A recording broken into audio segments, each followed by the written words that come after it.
The current rate of prosthetic rejection and abandonment proves that there is a need to increase the sense of belonging between amputees and their prosthetics, as there is a 38 to 44% prosthetic abandonment rate for upper limb prosthetics, thus leading to depression and abandonment issues.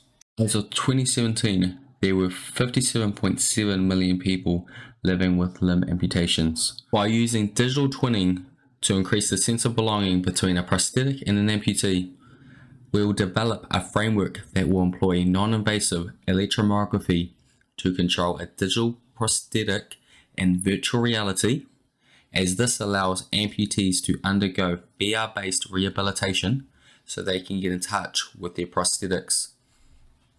The preliminary testing shows the amputee can save time when interacting with everyday objects, which in turn can increase their sense of belonging.